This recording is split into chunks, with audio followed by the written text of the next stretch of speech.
बर्मिंगहमला मी बऱ्याच वेळा आलेलो आहे, परंतु या वेळेला जे बर्मिंगहमला मी आलो आहे ते खूप वेगळ्या कारणासाठी आहे. प्रांजळपणे कबुली देतो, याचा मला अनुभव नाही आहे. याचं कारण world cup football, Olympics, Asian games, Commonwealth games या मी कधी कव्हर केलेलं नाही आहे. आज मात्र इंग्लंडमध्ये असल्याचा फायदा घेत मी कॉमनवेल्थ गेम बघायला निघालेलो आहे. NEC नॅशनल एक्झिबिशन सेंटर बर्मिंगहमच्या एअरपोर्टच्या जवळ आहे, तिकडं मी आलेलो आहे. आणि आता दरवेळेला ॲक्रेडिटेशन पास, ज्याला मी गमतीने मंगळसूत्र म्हणतो, ते आज माझ्याबरोबर नाही आहे. तिकीट काढायला लागणार आहे. त्यामुळे सगळ्या गोष्टी शोधून पूर्ण करायच्या आहेत, पण इच्छा तिथं मार्ग. बघूया, वेट लिफ्टिंग बघायचं आज मला. चला चला चला, कॉमनवेल्थ गेम्सची मजा लुटूया.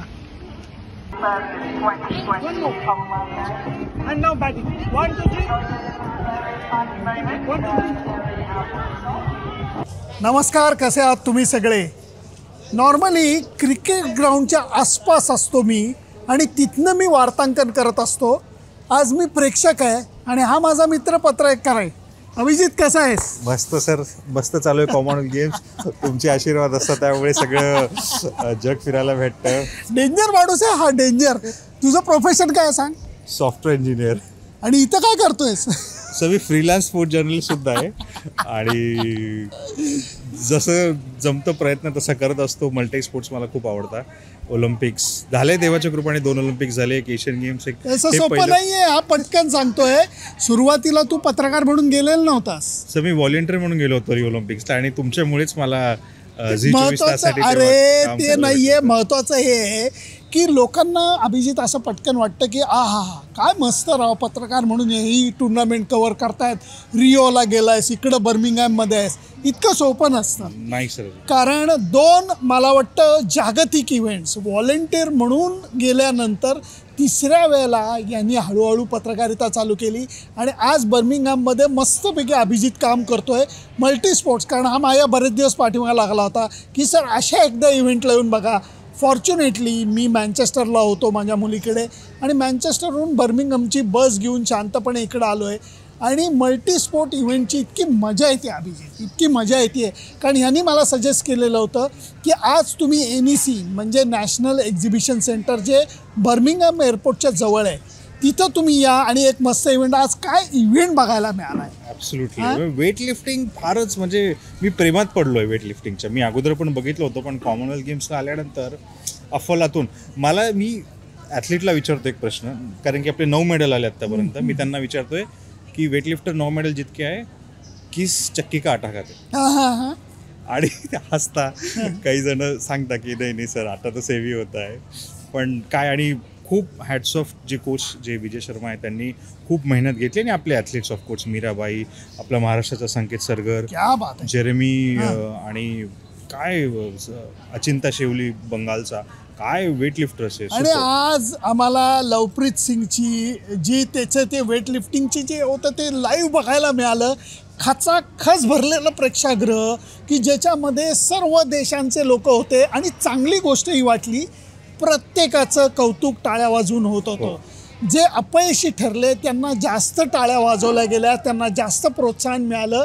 आणि आम्ही दोघं, तो शेवटचा जो मुवमेंट होता त्यावेळेला मात्र आम्ही दोघं असे छातीवरती हात धरून बसलो होतं. कारण एक ऑस्ट्रेलियन ॲथलीट होता, रॉबर्ट का काहीतरी त्याचं नाव होतं, तर त्या ॲथलीटनी 210 किलोचा प्रयत्न केला होता. वजन कुठलं होतं यांचं, 109 किलो कॅटेगरीमध्ये सगळे कॉम्पीट करत होते आणि त्यांनी 210चा अटेम्प्ट केला. तो यशस्वी ठरला असता तर लवप्रीत सिंगचं ब्रॉन्झ मेडल गेलं असतं. पण काय म्हणजे ताकद, काय त्यांचं ॲथलेटिसिझम. वजन 109 किलोच्या कॅटेगरीतलं उचलतायत 200 किलो, आई शपथ. आणि ते टेक्निक वगैरे सगळंच बघून आज कमाल वाटली.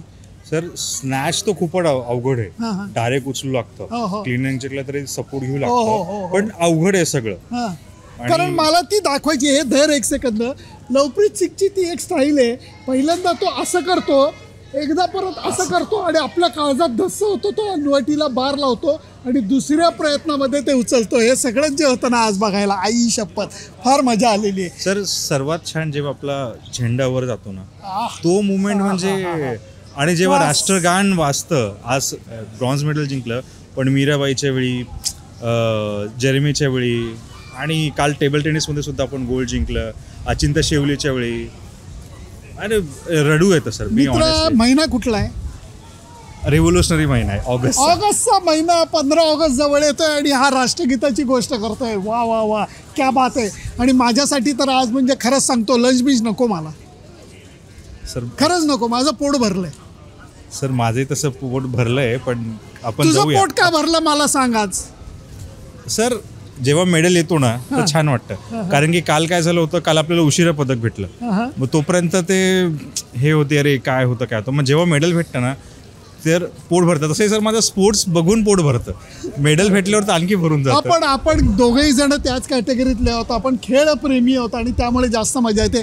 पण माझं आता सांगतो, लवप्रीत सिंगचं मिडल मॅच बघून माझं पोट भरलेलं होतं आणि असं वाटलं की क्या बात आहे, आता काही मला नको. आणि तेवढ्यात मला माझा एक मित्र भेटला ज्याचं नाव आहे गिरीश नातू. त्याची कहाणी मी तुम्हाला नंतर सांगेनच. आणि त्यांनी हळूच एका मित्राला त्याच्या हाक मारली आणि नंतर माझी फॅनबॉय मुवमेंट झाली रे अक्षरशः. कोणाला भेटले सर? लक्ष्य सेनला भेटलाय. सर तो रॉकस्टार आहे. क्या पुढच्या बात आहे. ऑलिम्पिक्समध्ये तो नक्की पदक जिंकल आणि येणाऱ्या अनेक इयर्समध्ये तो रॉकस्टार होणार आहे. त्यामुळे या सगळ्याच गोष्टी आज इथे NEC सेंटरला येऊन बघायला मिळालेल्या आहेत. वातावरणाने मी भारावून गेलेलो आहे. एकीकडे बॅडमिंटनचा आवाज येतो आहे, दुसरीकडे वेटलिफ्टिंगचा चालू आहे, तिसरीकडे टेबल टेनिसचा चालू आहे. आता हॉकी आणि स्क्वॉश जे आहे ते बर्मिंगहम युनिव्हर्सिटीमध्ये आहे. आणि भारत विरुद्ध बार्बाडोस जी मॅच आहे ती आमच्या लाडक्या एजबॅस्टन ग्राउंडवरती आहे. त्यामुळे मित्रांना भेटतोय, विविध स्पोर्ट्सचा आनंद घेतोय. मित्रा, ही खरी धमाल आहे. खरी धमाल आहे. हां, म्हणजे मी या दिवसांचा वेट करत असतो की कधी हे मल्टी स्पोर्ट्स इव्हेंट्स होतं. म्हणजे मी माझं सॉफ्टवेअरचं जॉबही मला आवडतं, पण मी सुट्ट्या वाचून ठेवतो हां. की अरे कधी आपल्याला हे सुट्ट्या तेव्हा यूज करायच्या. आणि मग जेव्हा मल्टी स्पोर्ट्स इव्हेंट येतो, सकाळी लवकर बाहेर निघायचं आणि रात्री उशिरा जायचं. 12च्या आधी तर घरी जाणं होतच नाही.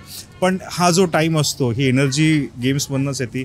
आणि बघायला इथं जे वातावरण असतं मजा येते, खूप मजा येते. क्या बात आहे. त्यामुळे असंच एन्जॉय करूयात आणि आज नंतर क्रिकेटही एन्जॉय करायचं आहे. त्यामुळे मित्रा, thank you so much. What a pleasure.